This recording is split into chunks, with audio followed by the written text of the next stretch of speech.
Okay, so Vega, not so long ago, you moved into nice new expanded facilities, slightly different location.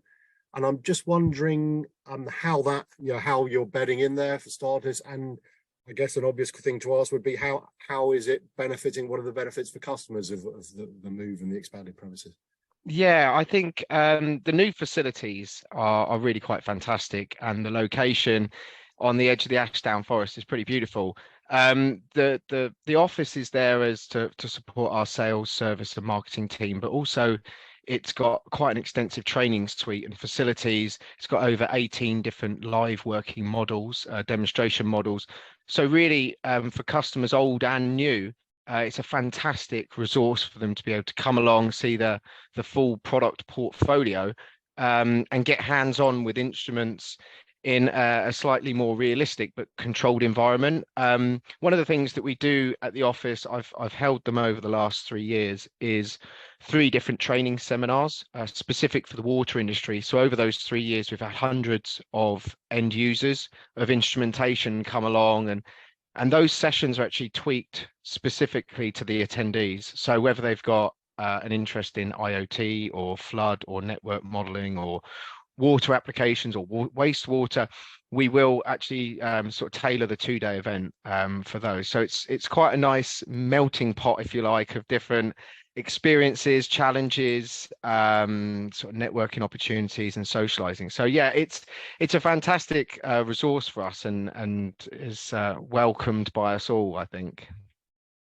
Yeah, and alongside a nice shiny new premises, I'm not sure if the new MD's not shiny and new, but no, you've got a new MD sort of at the same sort of time. So it'd just be good to understand, clearly early days, but how that might have affected your business goals. Has there been any slight change of focus or whatever so far? Yeah, sure. I think our business goals are clear, and really they haven't changed. And one of the key things is the water industry remains a key focus in that, and certainly for us as a business, and for myself, our ultimate goal is to be providing high quality, affordable instrumentation that's matched with an even higher quality of service and support from our people. Whether there's customers that are trying to sort of tackle reliability and safety challenges, or reduce sort of process downtime or increase productivity, we're actively assisting customers in sort of running their business and their assets more profitably. So our goal is to give them high quality data to make either environmental decisions or business decisions, to help them run their businesses better. So in terms of any of those sorts of changes, everything's as was. More of the same. A few tweaks are coming and have been in there, but we're really lucky to have a wealth of experience of sort of a lot of motivated engineers, both internally and externally, to be able to give really detailed application and instrumentation advice.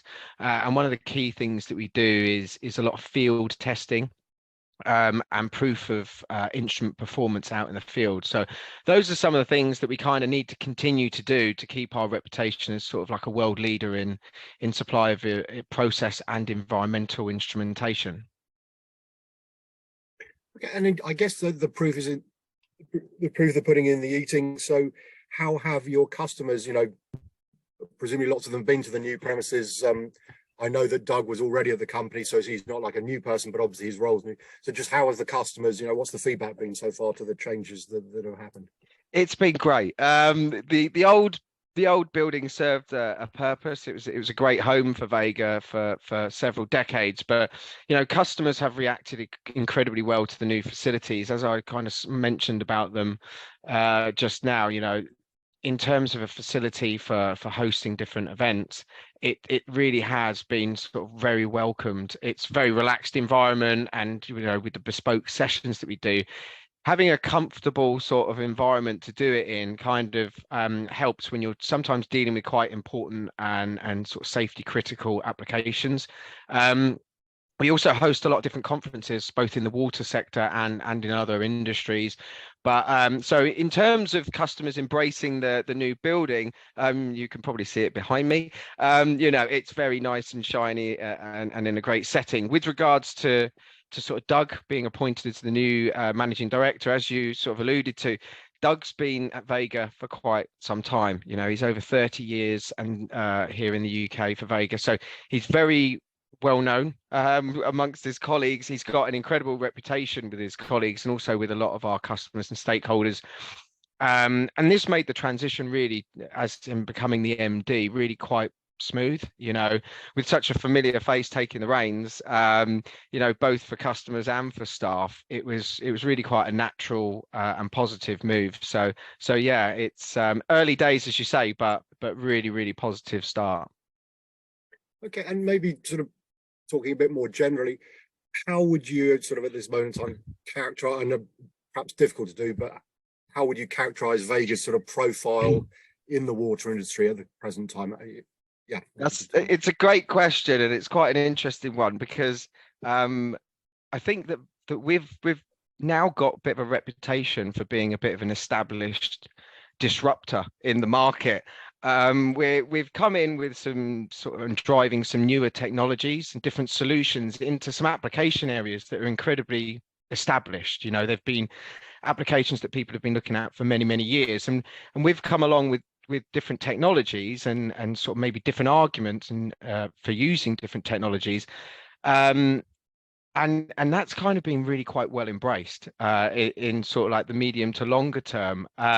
You know, it's helped us to have an incredibly rapid amount of growth. It's quite an exciting journey. We're a household name for level and pressure and flow and switching solutions in a lot of the other industries, and it's been sort of like quite a quick sort of growth curve here with the UK water market. And one of the sort of examples of how that's come about is, as some of the other markets have had a bit of a downturn over recent years, some of those instrument engineers and project engineers have come across the water, and with that they've brought VEGA. You know, their experience of the kit, their experience of dealing with us as people, and that's really helped us to accelerate that transition over the last sort of 3 or 4 years. We're no longer really that new kid on the block with the radar technology that is perceived as expensive and maybe overkill for some of those lower demand applications. We kind of sat on the sidelines whilst some of those more trusted legacy technologies continued to sort of be used. And really, it's been quite eye-opening for myself and some of my colleagues to see that transition of customers' perception and leaning towards us and the technologies that we're offering, particularly with low-cost radar app-based setups. Now you kind of see that transition with some of the other suppliers in the market where they're kind of keeping up with, you know, that shift in technologies and where it's being used. So we're fast becoming a bit more of a well-known name across some of the major water companies and environmental measurements, giving those guys the same sort of experience that other industries have had for the last 40 years. So that reputation and relationship and sort of trust and sort of as a credible supplier, I think people are really starting to see where we can add value and where our worth sits in that as well. So yeah, it's a fun journey. We've got a long way to go, but it's certainly making some great progress. Yeah, so you've obviously have made some great strides, and as you alluded to, the technology, particularly the radar. But I'm wondering as well, because the water industry is quite, should we say, traditional, as you've also mentioned. So has it been quite a journey of sort of talking to them, educating them, just how alongside the technology, which obviously, as you say, works very well in other industries, so it's pretty much guaranteed to work in water, but how have you overcome that resistance to change, I suppose? Yeah, I think the growth and the increase in our brand awareness, that comes down to quite a few different things. One of them sort of predominantly is obviously the product. We launched our first water radar back in 2012. Believe it or not, we didn't make so much of a splash, excuse the pun, with it then. It was, you know, it was a good bit of kit that got us noticed and got us recognized. I worked with the product with some major water companies early on, and it wasn't until we sort of launched our latest range in 2020, you know, previously in 2012 we'd realized we needed a water industry manager, but it wasn't the time to bring that across. My role going into that business development role for water coincided with that launch in of the new lower demand products, lower cost products in 2020. So it was a timing thing, but also we took quite a relentless approach to learning about the industry as we had done with others in the past. And then sort of starting to engage with the right people and demonstrate sort of high quality performance at still an affordable price, that then started to really get the sort of the ear of some of the stakeholders within the sector, to be honest. And in terms of, you mentioned the products, I mean, has there been a particular product or two key products that have really sort of helped, raise your profile in the, people have gone, wow, this is, this is great bit of kit. We need to, find out more and start using. Maybe has that been a major benefit for you? Yeah, so there's been a few different areas. There's, we're lucky to have quite a groundbreaking range of new products that came along. And they, as I said, played a huge part. So we're covering level, covering pressure controllers, we're covering switches, that were all designed with the view of getting them into the water industry. It's where they were really sort of dedicated for that market. Obviously radar, it plays a huge role. It's one of our flagship products. We lead the market for that globally. The real sort of area that helped us to allowed us to do that was the fact that we developed, designed and manufactured in-house a dedicated radar microwave chip that we put into our sensors. So that was at great expense, obviously, but our experience and growth in other industries over the last sort of 60 years globally, plus 60 plus years, has allowed us to pay for that development in product.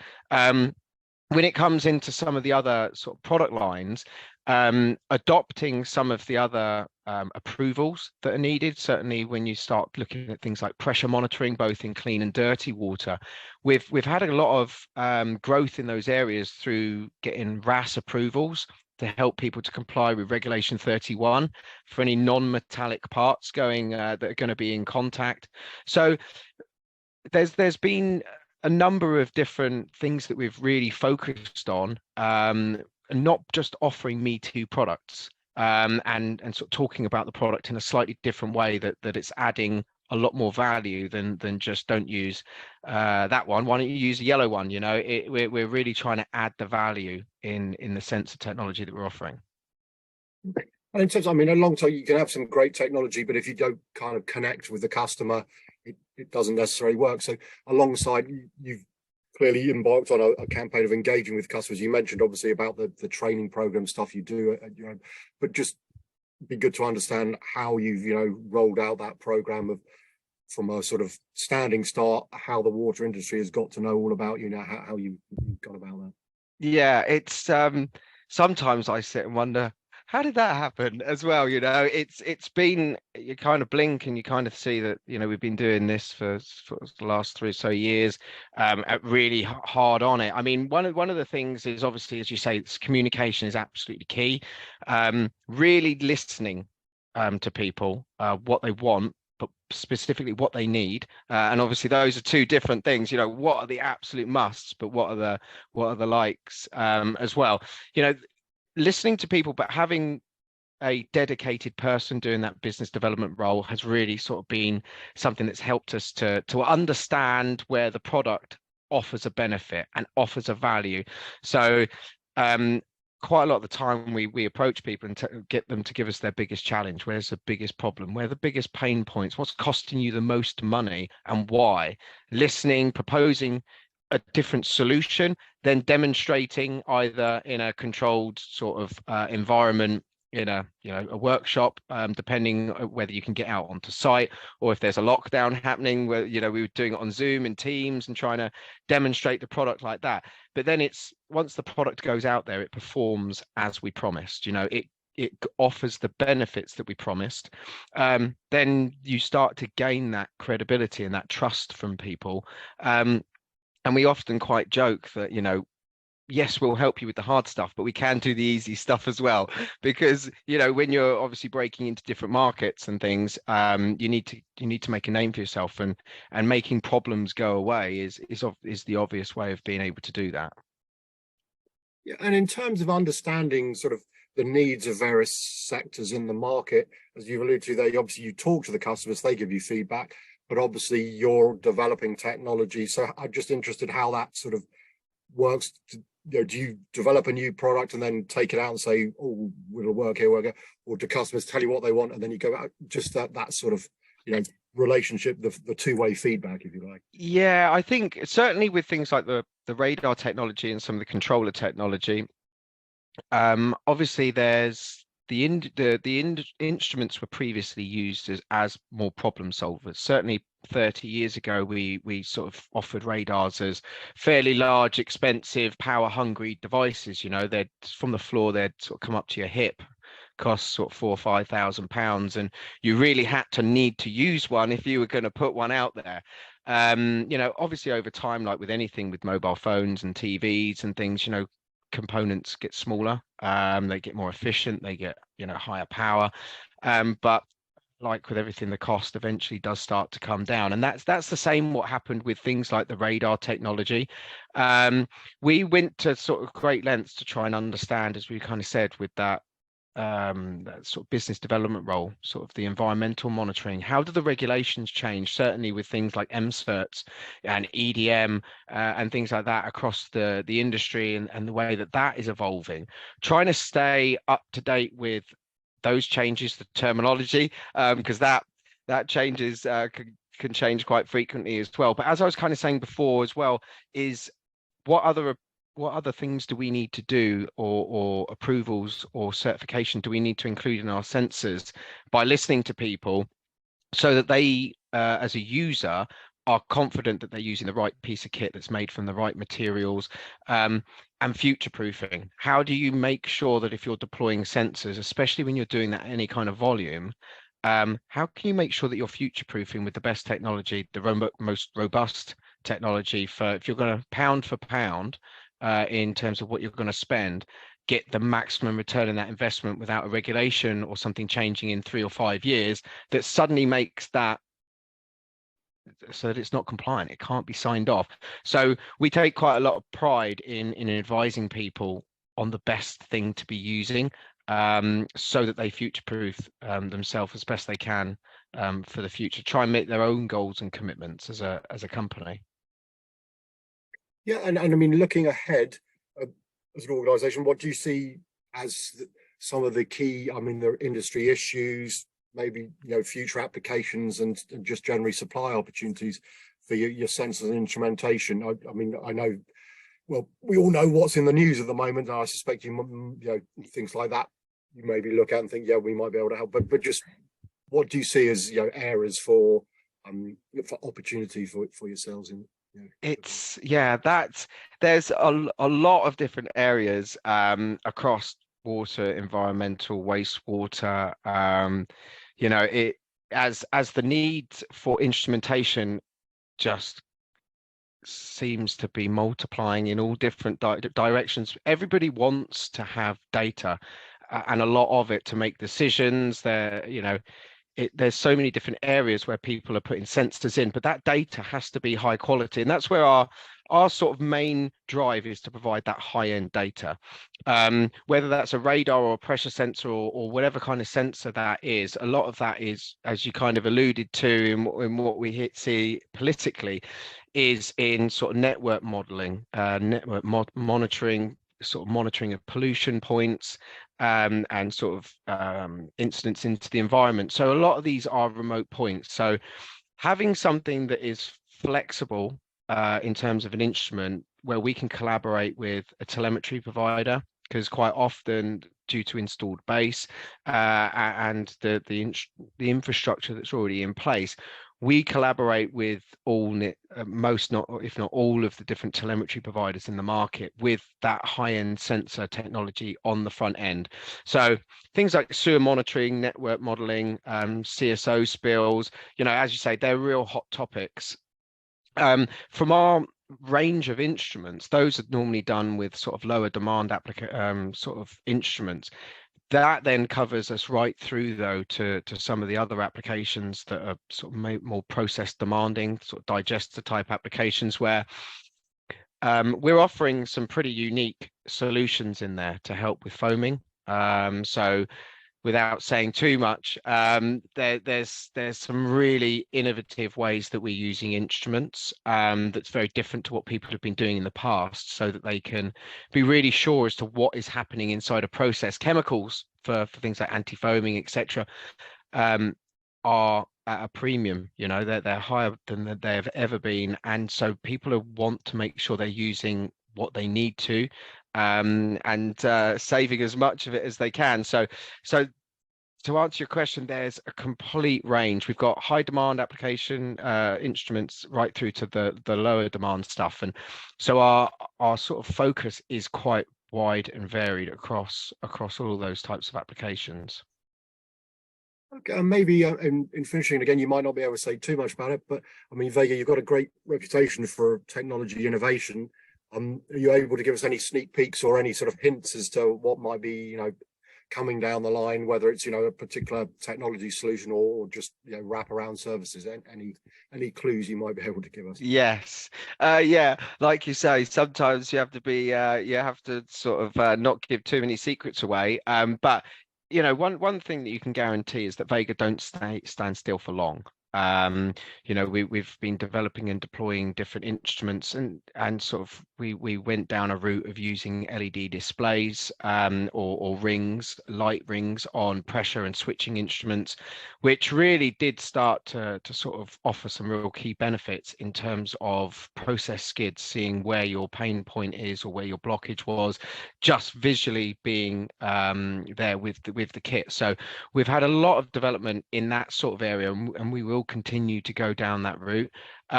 We're always looking at sort of emerging markets. What's the next big thing? Obviously, IIoT is a huge topic in all industries. Obviously, the water sector is no different to that. There's obviously different sort of price points depending on what the application is, how critical the application is, whether that's reporting to the Environment Agency, or whether that's just for information, that for somebody to act on, sort of not immediately, but useful to analyze. So in that area, we've got a lot of interest, as a lot of companies do, both in the sensor and on the cloud-based sort of platforms.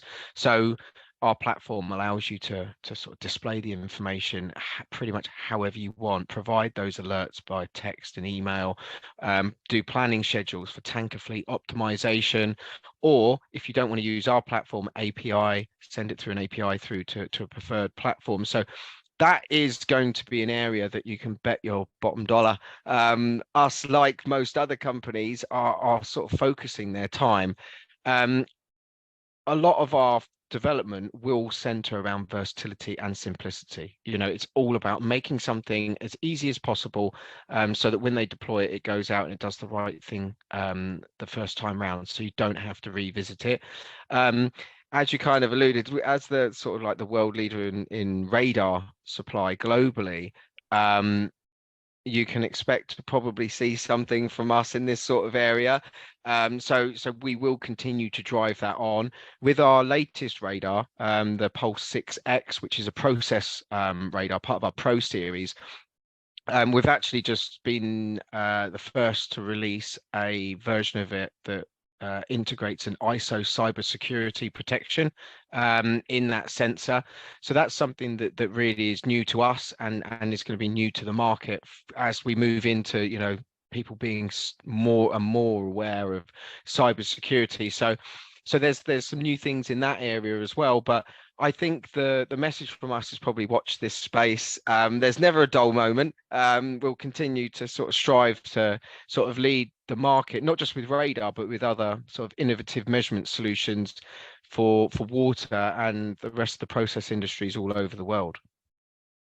Okay, we covered a lot of ground and you shared some great information. So Matt, I really appreciate your time. Thanks very much indeed. Thank you. Thank you, Phil. Cheers.